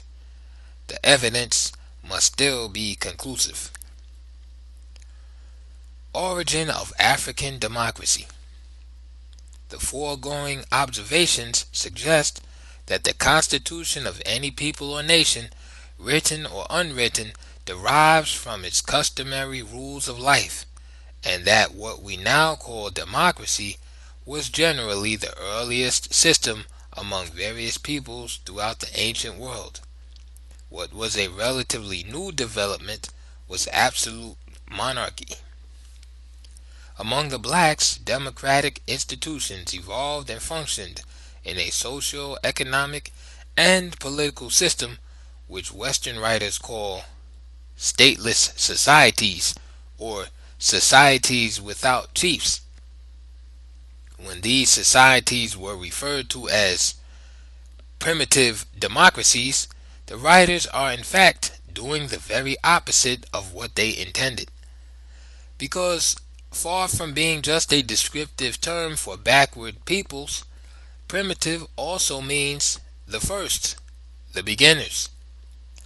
Moreover, many of these stateless societies were states, in fact, without necessarily conforming to a predetermined Western structural pattern of a state. Indeed, what is called a stateless society in Africa would hardly be classified as such in the West, for the Western definition of a state does not include the requirements of one man as its executive head, a state being any collection of people occupying a given territory and living under their own government independently of external control. These facts are set forth at the outset because both the constitutional system and its offspring, African democracy, originated in chiefless societies. And what is even more significant, democracy reached its highest development here where the people actually governed themselves without chiefs, where self-government was a way of life and law and order were taken for granted. The basic structural outline of these states remained the same throughout Africa. There were the usual variations and exceptions. The amazing thing was, and is, the uniformity. Amazing how the most basic elements of ancient black civilization could have been held on to, continent-wide, by all of these dispersed and isolated groups, in spite of the continuing impact of unimaginable forces of destruction. The lineage ties and responsibilities, and the age grade or age set system were the earliest institutions through which the African Constitution functioned, and out of which its democracy was born.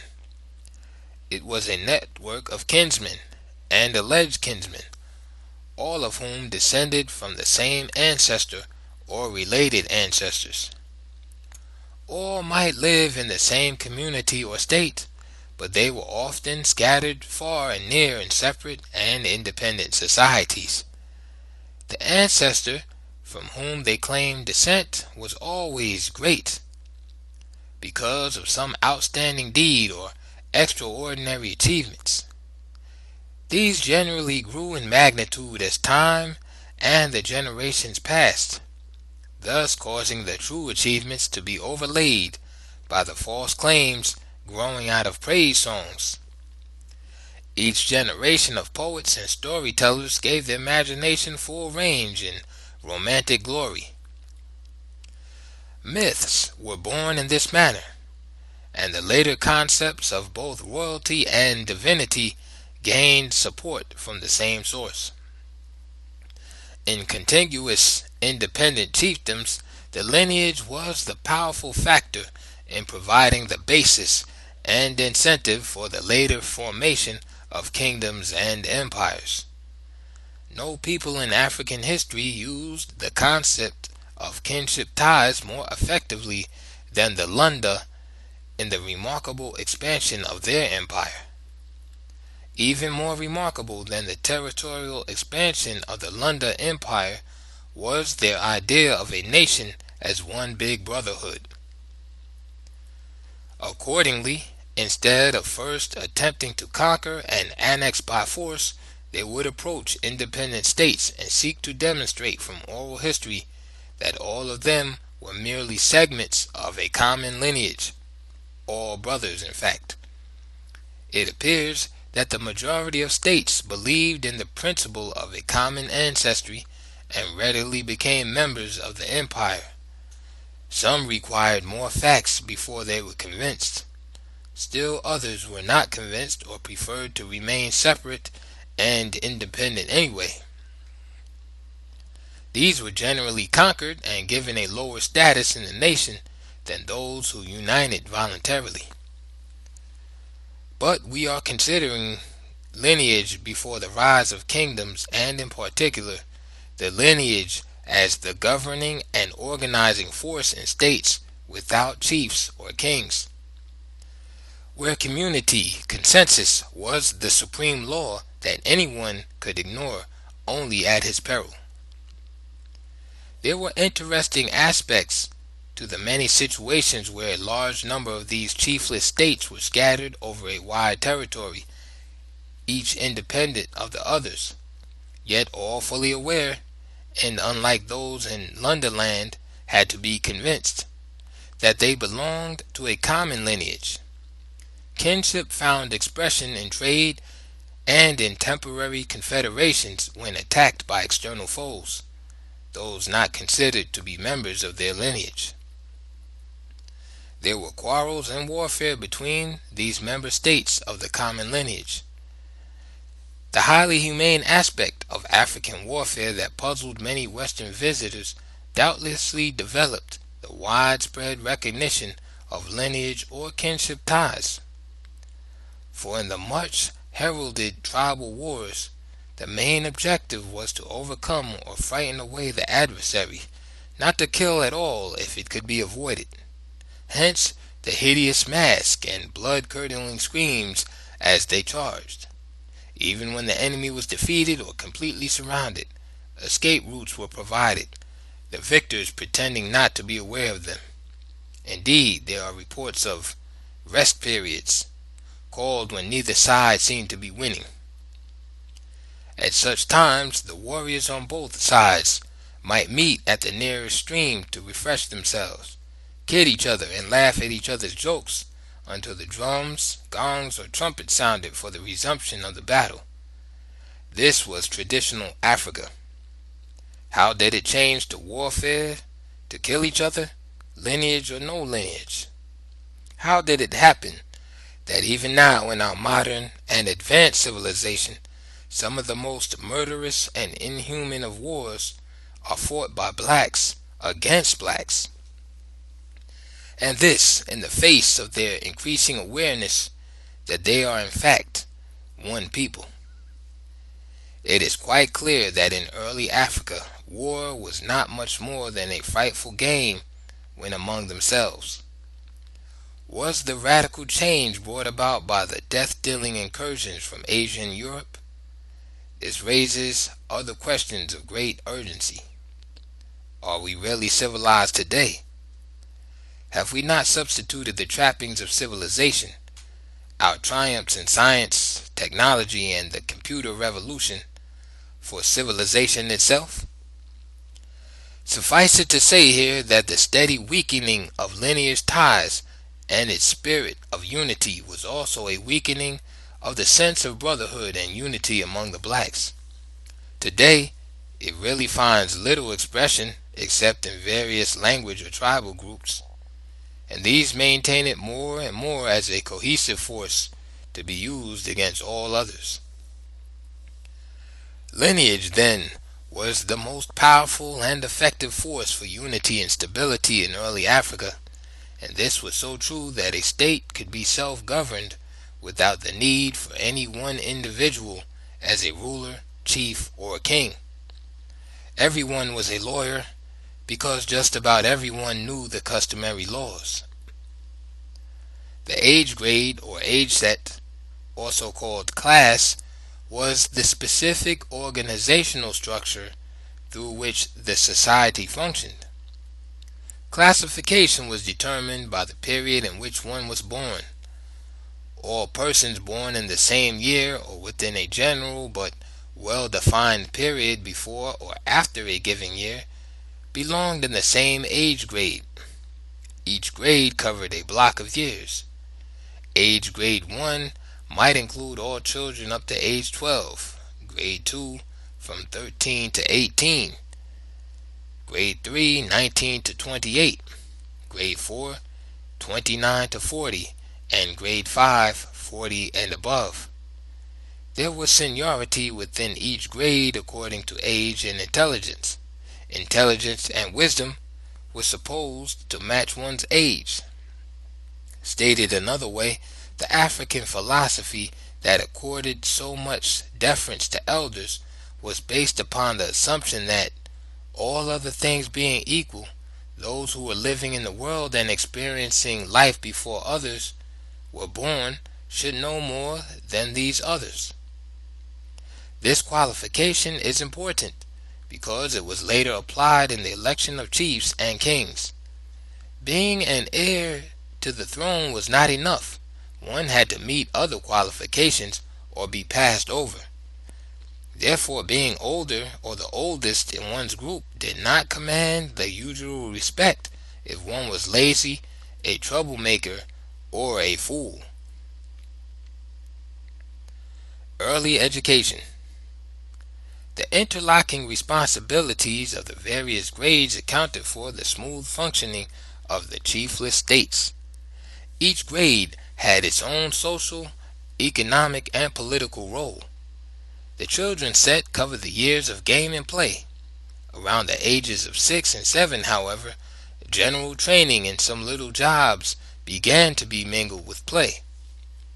Primary education included storytelling, mental arithmetic, community songs and dances, learning the names of various birds and animals, the identification of poisonous snakes, local plants and trees, and how to run and climb swiftly when pursued by dangerous animals. Child training also included knowing and associating with members of one's age group as brothers and sisters, and to regard them as brothers and sisters until death and beyond. Little chores around the house became routine, such as gathering sticks of wood for fuel, bringing water, tending the cattle, feeding the chickens, or, if a girl, looking after baby or younger ones, imitating mother at cooking, and trying to learn how to sew and knit. The nearest thing to the boy's political role in childhood was when he carried his father's or uncle's stool to the village council meetings and listen to the interminable debates. The next grade above childhood was teenage through age 18. These periods, of course, varied in different societies. Now both training and responsibilities were stepped up. Playtime was either over or very much limited. Education and training became more complex and extensive. Upon their performance at this age level, the youth's entire future depended.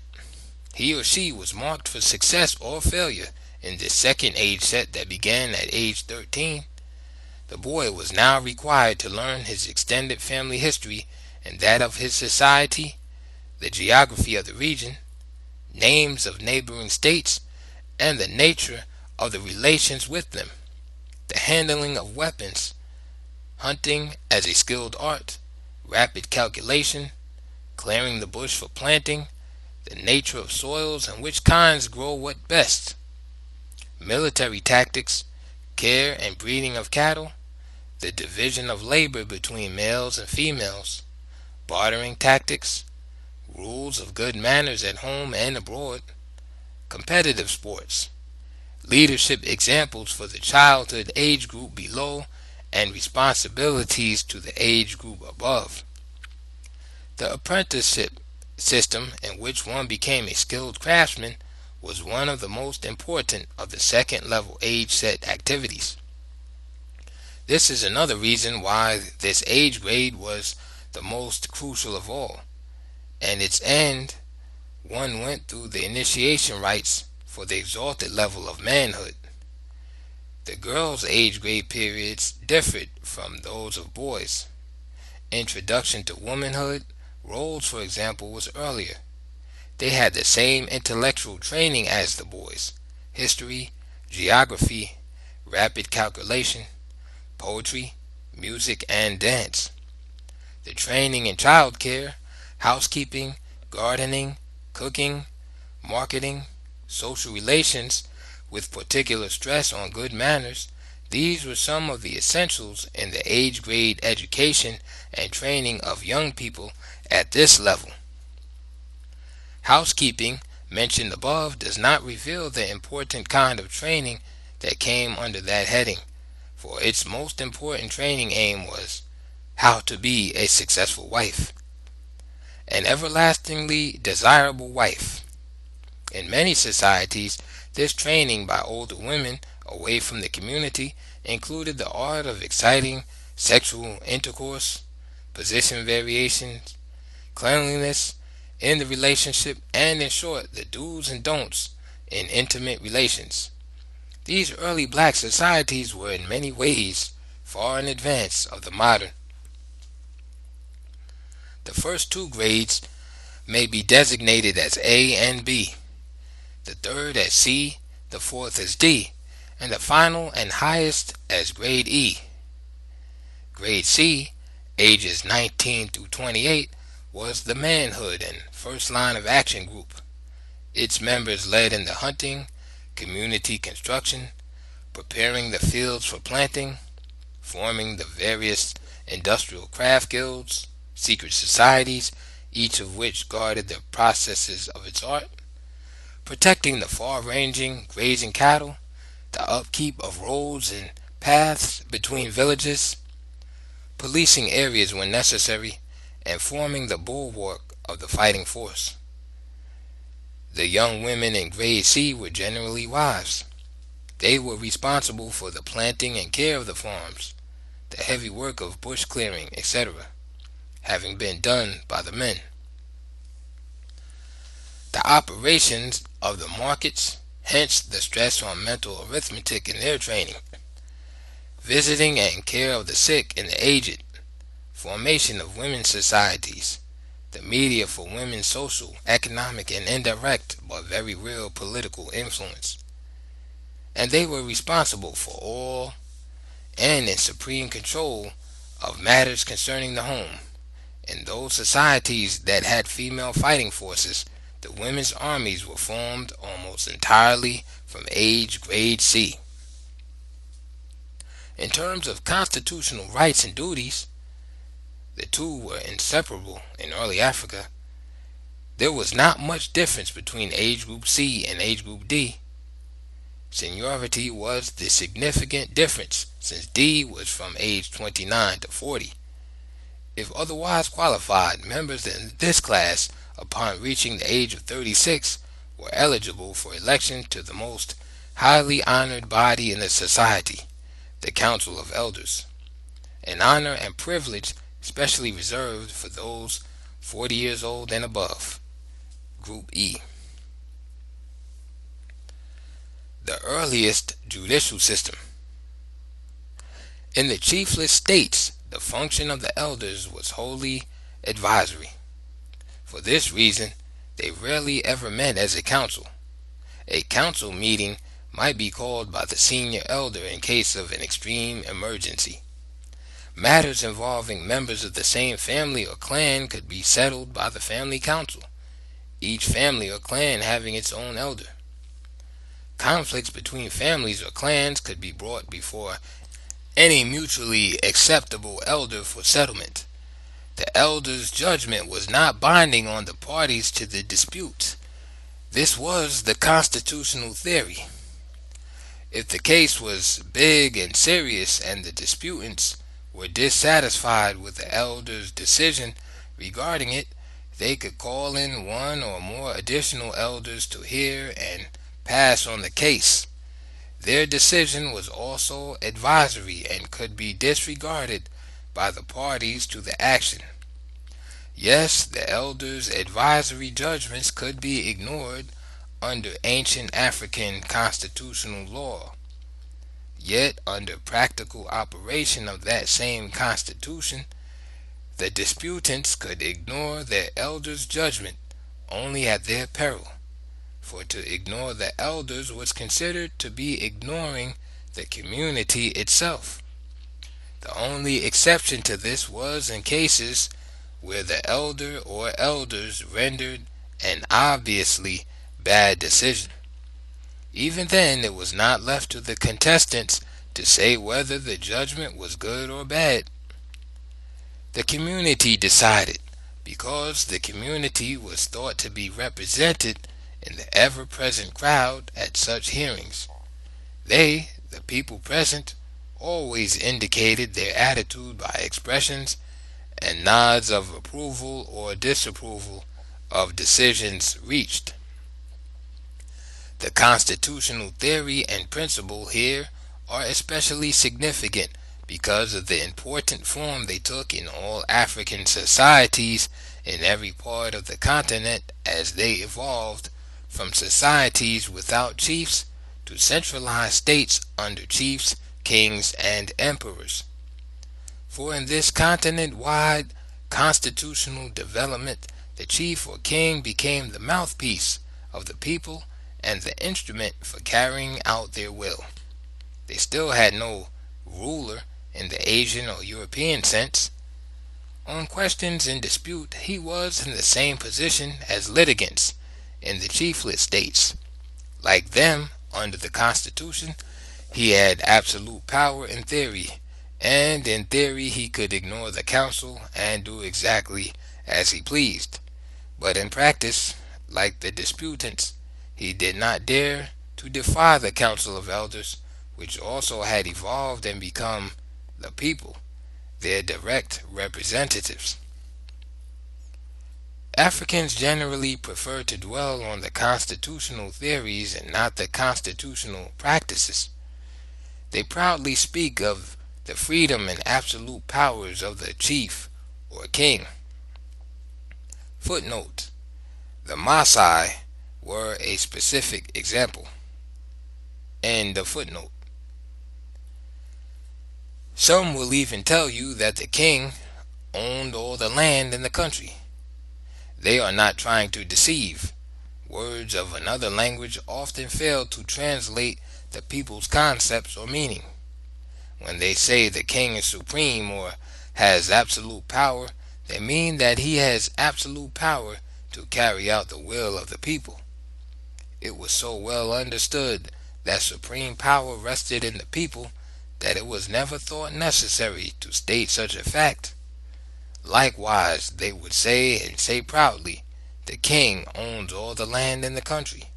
Since everybody but a fool knew that he didn't, that nobody owned the land, again in the Western sense, and that the king's role was that of a custodian and overseer, his principal duty being to see that the land was fairly distributed among all families.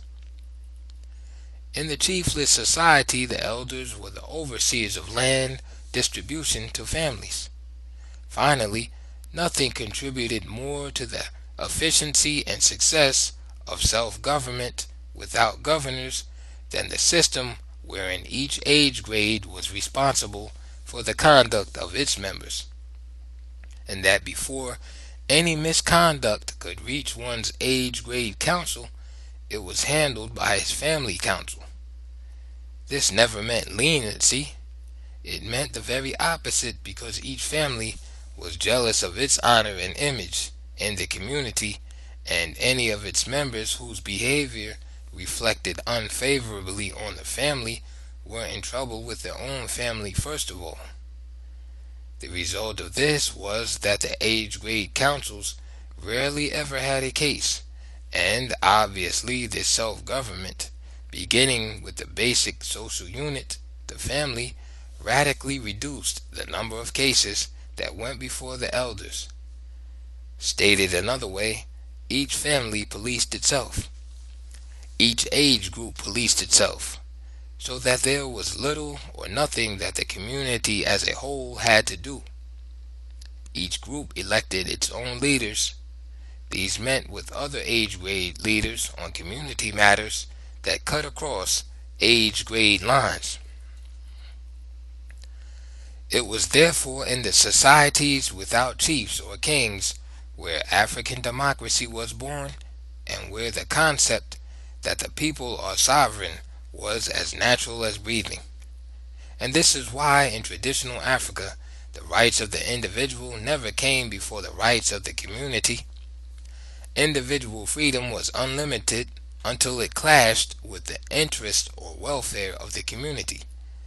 This is also why the evolution to a highly centralized state still found the king under communal law, not above it, and definitely unable to do as he pleased. These self-governing people did not have a utopian society in any idealistic sense. Theirs was a practical society in every way. The laws were natural laws, and order and justice prevailed because the society could not otherwise survive. Theirs was in fact a government of the people. Theirs was in fact not theory, a government by the people, and it was in fact a government for the people. That this kind of government did pass from the earth is another fact we now call modern progress. We shall note later the impact of some of the developments previously mentioned on the traditional constitution, particularly as it operated in the re-established, centralized migratory states. Meanwhile, it might be well if we single out some of the key provisions of that constitution, for again, the aim is to set forth in specific terms the actual all-African institutions that all Africans lost, and of which their descendants do not have even a memory. One of the world's greatest constitutional systems was one of their tragic losses. Some political theories and principles of ancient African constitutional law and the fundamental rights of the African people. Drawn from African traditional, constitutional, and customary laws. Different versions and modifications of the same laws occurred in different societies. 1. The people are the first and final source of all power. 2. The rights of the community of people are, and of right ought to be, superior to those of any individual, including chiefs and kings. A. The will of the people is the supreme law. B. Chiefs and kings are under the law, not above it. 3. Kings, chiefs, and elders are leaders, not rulers. They are the elected representatives of the people and the instruments for executing their will. 4. Government and people are one and the same. 5. The family is recognized as the primary social, judicial, economic, and political unit in this society. The family council may function as a court empowered to try all internal, non-serious matters involving only members of the extended family group. 6. The elder of each extended family or clan is its chosen representative on the council. 7. Decisions in council are made by the elders. The chief or king must remain silent. Even when he announces the council's decision, it is through a speaker, linguist. Decrees or laws are issued in the same manner to assure that the voice of the chief or king is the voice of the people. This is an example of a provision that had wide variations. 8. The land belongs to no one. It is God's gift to mankind for use and as a sacred heritage, transmitted by our forefathers as a bond between the living and the dead, to be held in trust by each generation for the unborn who will follow, and thus to the last generation. 9. Each family, therefore, has a right to land free of charge, sufficient in acreage for its economic well-being, for the right to the opportunity and means to make a living is the right to live.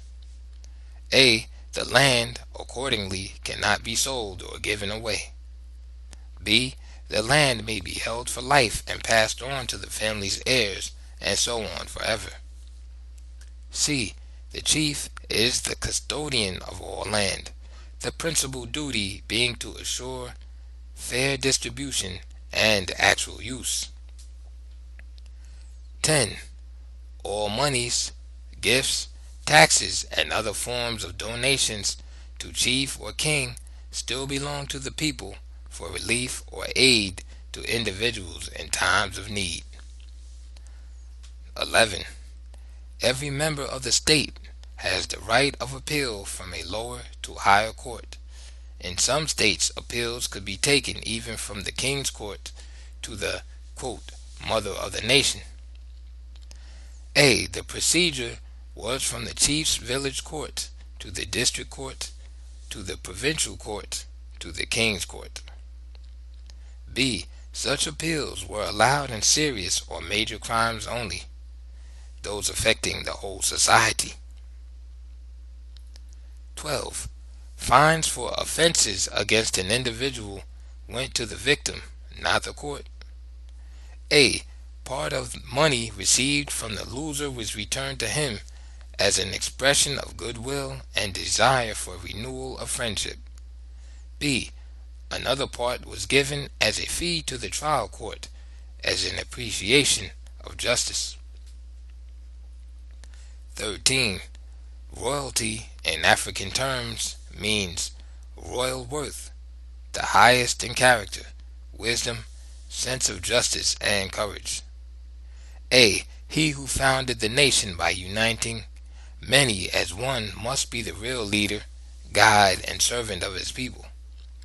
B. The people, in honor of the founder of the nation, thereafter will elect chiefs from the founder's family lineage if the heirs meet the original test that reflected the founder's character, whose spirit was supposed to be inherited. 14. The trouble of one is the trouble of all. No one may go in want while others have anything to give. All are brothers and sisters, even is his brother's or sister's keeper. 15. Age grades, sets, and classes are social, economic, political, and military systems for 1. Basic and advanced traditional education, formal. 2. Individual and group responsibility roles. 3. Police and military training. 4. Division of labor. 5. Rites of passage and social activities.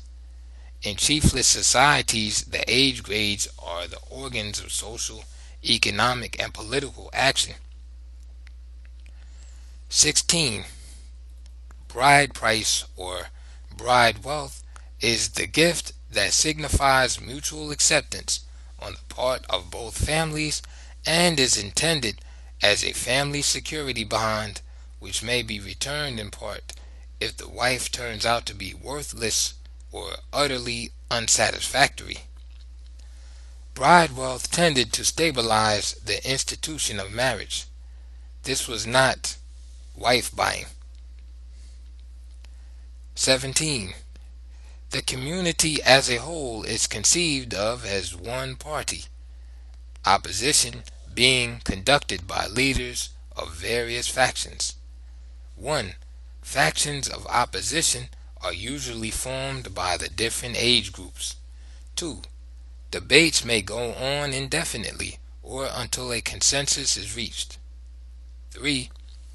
Once a consensus is reached and the community's will determined, all open opposition to the common will must cease. 4.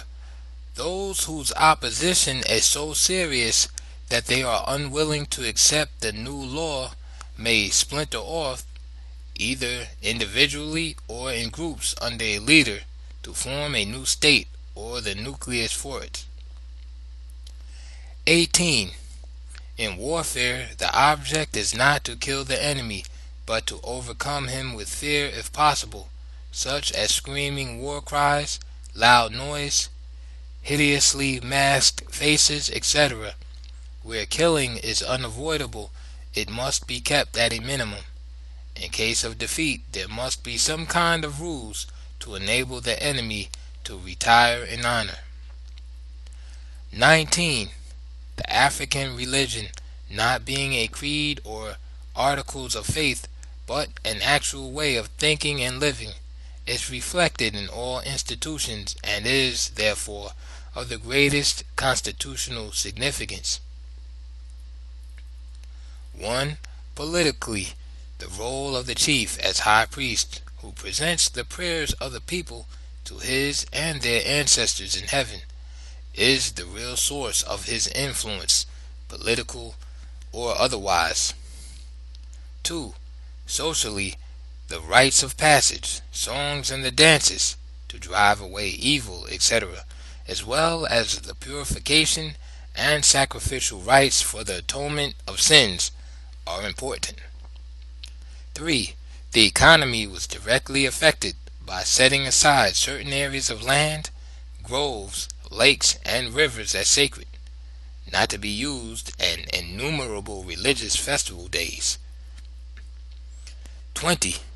Since religious and moral law must prevail, and the race survive, a man may have more than one wife, for he is forbidden to sleep or cohabit with his wife either during the 9 months of pregnancy or during the suckling period of 1 or 2 years thereafter. 1. The wife may not prepare meals for the husband or family during the menstrual period. 2. The husband is strictly forbidden to have any kind of relationship with one wife during the set period that belongs to another wife. 21. The supreme command of the fighting forces is under the council, not the king. If the king becomes the commander-in-chief, it is through election by the council because of his qualification as a general or field commander. This position ends with the war and the armed forces return to former status under the council, or more directly under the respective paramount chiefs. There were no standing armies. The fundamental rights of the African people. The following is a representative number of human rights, also drawn from customary laws or traditional constitutions. Every member of the community had 1. The right to equal protection of the law. 2. The right to a home. 3. The right to land sufficient for earning livelihood for oneself and family. 4. Right to aid in times of trouble. 5. The right to petition for redress of grievances. 6. The right to criticize and condemn any acts by the authorities or proposed new laws. Opposition groups in some areas called the young men were recognized by law.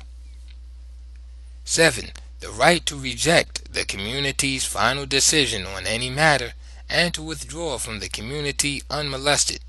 The right of rebellion and withdrawal. 8. The right to a fair trial. There must be no punishment greater than the offense, or fines beyond ability to pay. This latter is determined by income and status of individual and his family. 9. The right to indemnity for injuries or loss caused by others. 10. The right to family or community care in cases of sickness or accidents. 11. The right to special aid from the chief in circumstances beyond family's ability.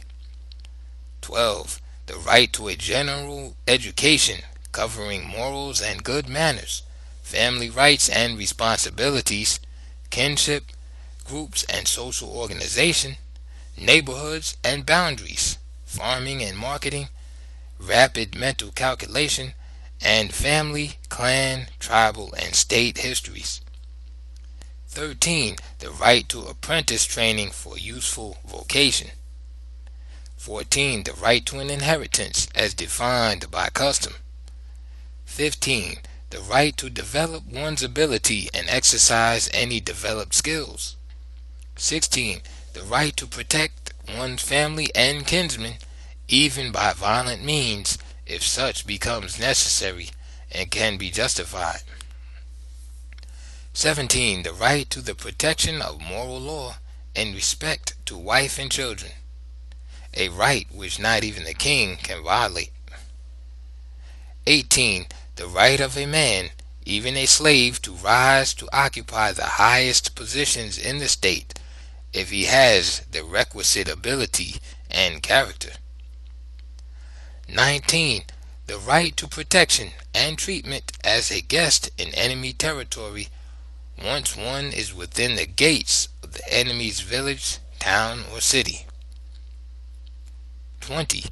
And the right to an equal share in all benefits from common community undertakings if one has contributed to the fullest extent of his ability, no matter who or how many were able to contribute more.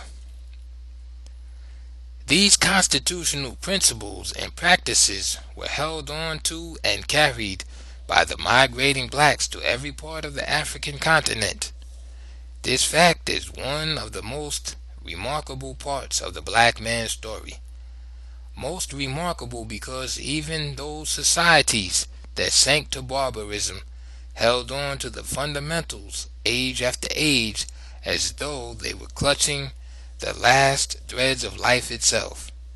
Even in Egypt, where the Asian and European impact was greatest, African constitutionalism could not be completely blotted out.